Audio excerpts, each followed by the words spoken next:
While we wait on Terrence, there you go, brother What up? Terrence. What up? How you doing, man? I'm good, man. How you feeling? I'm doing great. I'm doing Yeah. great. So, I got my golden hour in this morning. Did my workout.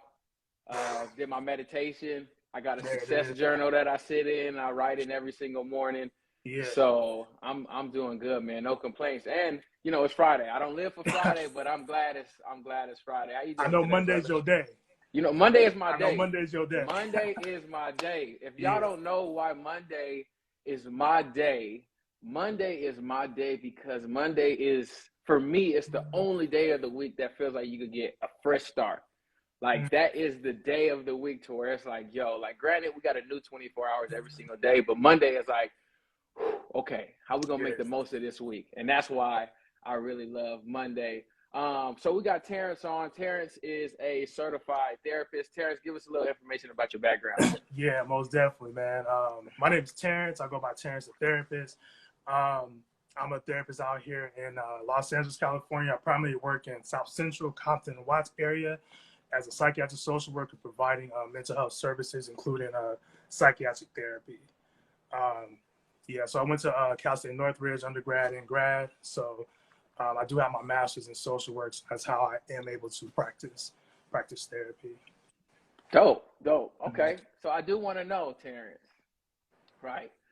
Mhm. One of the major questions on our last episode was, do I need therapy? Mhm. So first, before you get to that, who who needs therapy? Who is therapy for? Most definitely. I peeped out that conversation in the podcast episode with the where you guys had it.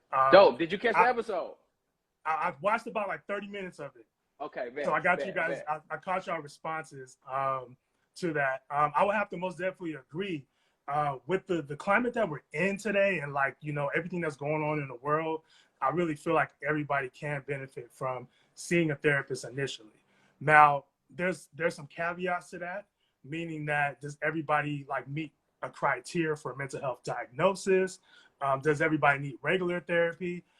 Does everybody need just need somebody to talk to, right? Because just because you go to therapy doesn't mean you can't have a therapeutic process, if that makes sense.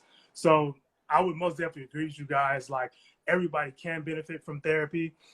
There's just different levels and different frequencies of like how often you might need to go to therapy. So that actually leads me to my next question then. Mm-hmm. Um, like, we have, obviously, you got sports therapy.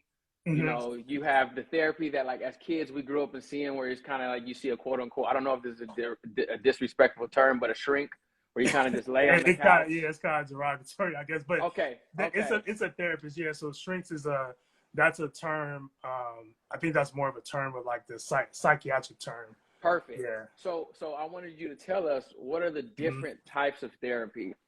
Yeah, so there's different types as far as intervention wise, but there's also like different needs for everybody, right? I think in the field right now with mental health is very broad, meaning that there's several people out there that need different types of mental health services. So, for example, there's probably times where you might need it weekly, you might need it bi-weekly. There's people that may be experiencing trauma, PTSD, depression, anxiety. This is where we really kind of dig in and you try to understand like if you actually need therapy. The part of therapy people don't talk about a lot is like the initial assessment, like your first session. So this is where you identify what the issues are and just try to understand like what do you actually need to work on. There's been plenty of people that come to me that they may not need therapy, but it was good for them to the type of therapy that I provide, which is more like trauma focused, more anxiety. You were talking about with kids earlier, right? So like we have like school therapists or school psychologists that work specifically with children. It doesn't necessarily mean that every therapist is for everybody, or every type of therapy is for everybody. But what I will say is that there are different levels and different tiers, right? So going to the school example, you have the children, right? You have people who are adults or people who are older adults, right? There's different therapy styles for everybody. Yeah, if that answers your question. Okay, I mean it does. It does because, like, for example, if I'm suffering from childhood trauma, would that Mhm. be different than if I was an adult and I might be suffering within my relationship? Absolutely, yeah. Intervention is a lot different, right? So if you're going to therapy to resolve any childhood trauma, then that's something that you want to ensure that your therapist is equipped or certified or have the knowledge of how to manage and deal with those things, right? If you're going to a relationship therapist, you can go as an individual or you can go to couples, like somebody who certifies in doing couples therapy as opposed to just individual therapy, right? It's just like, and I always kind of equate to like mental health, like if we try to really look at it in like a more understandable terms, you have like specialists, like you can go to your doctor, right? You have like your dermatologist, you have somebody who like maybe a kidney doctor, you might have somebody who specifically works on certain parts of your body, right? So you don't necessarily always go, you won't go to a like dermatologist if you have a broken arm, right?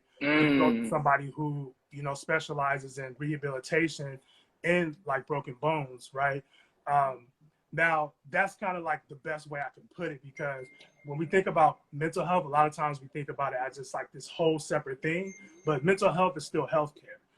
There's still providers out there that can give you certain insight and certain healing modalities, is what we'll call it, to reach those goals. So to answer your question, there are different therapists that work with different types of interventions, depending on what goal you're trying to get out of therapy.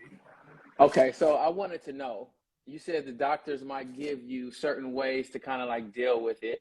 What are some good, active, healthy ways for, I guess we could call it self therapy? Self therapy. Self therapy. What? So when you mean self therapy, you mean just like, and does that exist? Like, like, and when I I would say say self, self therapy is kind of dangerous. I okay, would say the okay, reason why I say self therapy is dangerous is because um, a lot of times you may feel like you can do these things by yourself. Many more than often, you might need somebody that has an alternative perspective to help you with those things, right? Now we do have like different coping skills. I know you guys were mentioning like journaling, meditation. Those are actually very, very perfect ways in which you can start begin to fix the problem, right? But I always say, and one of the my partner said earlier was, are you trying to fix or are you trying to heal? You know what I mean? If you're mm. trying to fix something, then you can do the self therapy and you can like, try to journal and meditate. But a lot of times those are coping skills, right? There's a lot, there's very, there's deeper. I want you to explain the difference while we got you. I know we got you for a short amount of time, Yeah, but yeah, I want you to explain the difference between coping and healing. absolutely. So what's very infamous in our field is a form called cognitive behavior therapy. So cognitive behavior therapy focuses on your thought, your feeling, and then the behavior, right? So when we talk about coping skills, initially these are really, really good things to do because your thought, your feeling affects your thought, which turns into the behavior, right?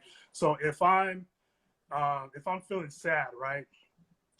My thought can be, there's a lot of thoughts that go with that leads into my depression, right? Like, oh, I'm not worth anything. I have low self-esteem. And then the behavior would be like, okay, I'm isolated from other people. I'm not interacting with, I have low interactions with people. I'm not low motivation, lack of self-esteem. These are all behaviors that you can see, right? So you have the feeling part, then you have the thought and the behavior, right? Now, when we talk about coping skills really just focus on the behavior, right? So if you're having anxiety, if you're having like a panic attack, these are things that you can do. Like you can do deep breathing, you can Mm. do like meditation, which is very helpful. You can do, we was talking about journaling. I think somebody in the chat was saying journaling earlier. These are very effective things that can help out with, the behavior part, right? It can help decrease the symptoms. So that's the fixing part. The healing part comes in where you focus more on the thoughts and the feelings, right? So like if you're focusing more on developing your self-esteem or developing or decreasing, negative self-thoughts about yourself, this is where the work comes in with therapy, where you're focusing more on the feelings and the thought as opposed to just the behavior. Initially, when you do go into therapy, you might have those interventions because sometimes you may have to work backwards, right? Like the symptoms are so severe where you have to focus on the symptoms first.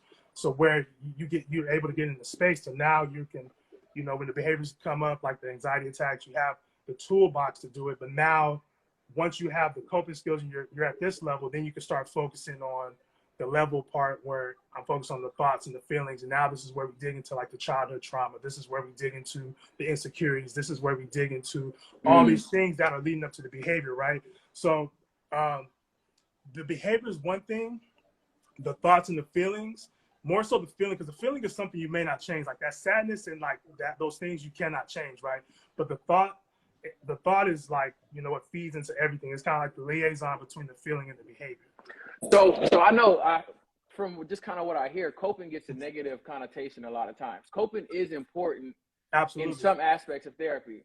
Yeah, it is most definitely. But okay, when we talk about, and I think we, as we talk about mental health in these spaces as well too, and I always have to consider, because this is what I do for a living, right? So I acknowledge that we do need to get deeper in these conversations when we talk about therapy.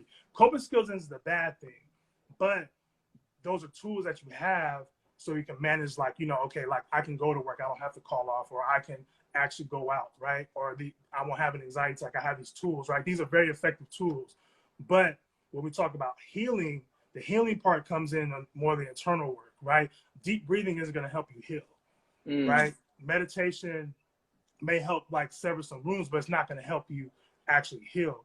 It's those alternative thoughts and your core beliefs are actually what you feel about yourself, and dealing with those deeper issues is what's going to help in the long run in your healing process. So again, like my boy Johnny Simmons was saying, like, either you're trying to fix things or you're trying to heal, right? Initially, you may have to fix things, right? You might have to decrease those negative behaviors in order to get to that process of healing.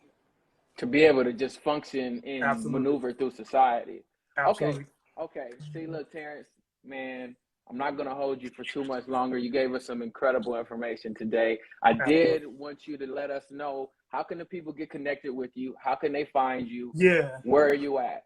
Absolutely. So you can most definitely check me out on Instagram. It's Terrence the Therapist. You guys can all follow me. I also use my Instagram, my social media, as kind of like a resource hub as well too. So I've been very successful in like connecting people with therapists, depending on like how you pay for it. You have insurance, if you have you paying out of pocket, because therapy, it does, it is there's a financial obligation to it as well too. But you guys can most definitely follow me. If you guys have any questions, feel free to DM me. And yeah, that's probably the best way to get in contact with me right now is through social media. Okay, I did want to run through. Yeah, we got a little just time. a couple of these questions. One of the questions from Magdalena 5_ is isolation a part of healing? Is isolation a part of healing? That's a great question. Isolation is part of the behavior, right? Now, I would say isolation in the sense of where you're trying, and I think if you're being a little bit more specific, is it like, are you having social anxiety, or are you just like trying to separate yourself from negative people, right? Isolating from the issue can be part of the healing process, right? So I'll use the example, if you're in an abusive relationship, you might need to isolate or separate yourself from that person in order to heal, right? Because when you're in a traumatic space or you're experiencing trauma all the time, it's very hard to heal from that if you're not separating yourself from that. But isolation can be, if you're isolating or separating yourself from the issue, that can be part of the healing process now. But if you have a support system and you have people, you have family, that love you and care about you, and you're isolating from them, then that might be an indication of like, most definitely seeking out some professional help or seeing a therapist. Okay, we got another question here from Chocolate Bunnies to say, so would you say healing is similar to putting a Band-Aid versus healing is fixing the root issue? Absolutely. So the healing process, when you talk about like, putting a Band-Aid over something, right? You may need to put this is where we're talking about like focus on the behavior. You need to put a Band-Aid on it to keep like things from infecting the actual wound, right? But the healing process comes with time, right? Like I know you guys, I think Omar, he used the analogy like with the scars on his arm or something on his hands or something from playing football, right? So one of the things, your body will, in due time, it heals, right? Like, but you have these scars that initially will, remind you of those things. But putting a Band-Aid on it, like, you know, that's not necessarily going to help it heal. Again, it's going to help it from, like, getting worse, right? This is where we talk about the coping skills. Like, it helps, like, things not get worse, but the actual healing comes in, with the time and the effort of, putting in that work as far as seeing a therapist, or just really tapping into your healing process, whatever the situation is, whether it's trauma, relationships, or whatever it is. This is a question I have, but I just seen it come in from Yeah. Timbo twice. Extremely important, and I'll just ask it for everybody, just in case you can't see your screen and you're listening. What about those who don't have the resources to pay for help? What is the best options for that? That's a very, very great question. There's a couple mental health scholarships out there. I'm not sure if you guys are aware of those things. So these are, well, first, sometimes you may feel like I'll back up. So I'll talk about the mental health scholarships in a moment. But if you feel like you can't pay for it, like this is like if you don't have insurance, if your job, like if you're not working, if you live in California or you live in a certain state, if you don't have, I'm not sure what other states are, but specifically California, like, you can get health insurance if you're not working, right? Or if you have low income, right? And you talk to your Medicare provider to help you get linked to a therapist. So if you can't afford it, when you're saying like you don't have insurance, that's different. So if you can't afford it and you don't have insurance, then, there's mental health scholarships out there that can help you pay for a certain amount of sessions. There's also therapists out there that understand that, therapy is very, very, very expensive sometimes, depending on what state you're in and depending on what techniques or interventions they're using. So there's this thing called a sliding scale, where the sliding scale is based on your needs and, whatever it is that you're trying to work on, or your financial, whatever income you do get, they will work with you to decrease their price to help you get the help that you need. Because we do understand, like, there is a need. And most times people who can't afford it are the people who need it the most. Okay, I got one last question for you, Terrence. One last question for you. How, I would say Mm-hmm. how, or do you have any tips to being able to find a therapist? And I know that may go into the, what did you say, the initial? You talking about the initial assessment? The initial Yeah. assessment. Mm-hmm. So do you have any tips on being able to find a therapist, or any tips on being able to get a successful initial assessment? Yeah, absolutely. So there's a couple of resources out there for Black men and women. Black therapy for Black girls is one resource, is really good for Black women. There's Black Men Heal. They have a lot of resources, and there's a hub for mental health services. You guys follow Melanated Social Workers. They have an actually really good hub and trying to find a therapist as well too. And I would say this much too, and like you said, it's kind of going into the there's another one. It's called psychology.com.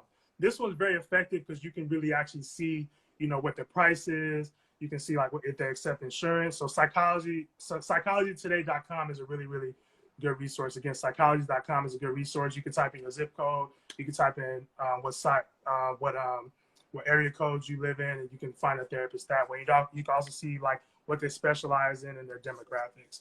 So also, when we talk about like the initial assessment, right, this is just determining like what your needs are, and like, sometimes it's a questionnaire depending on the therapist.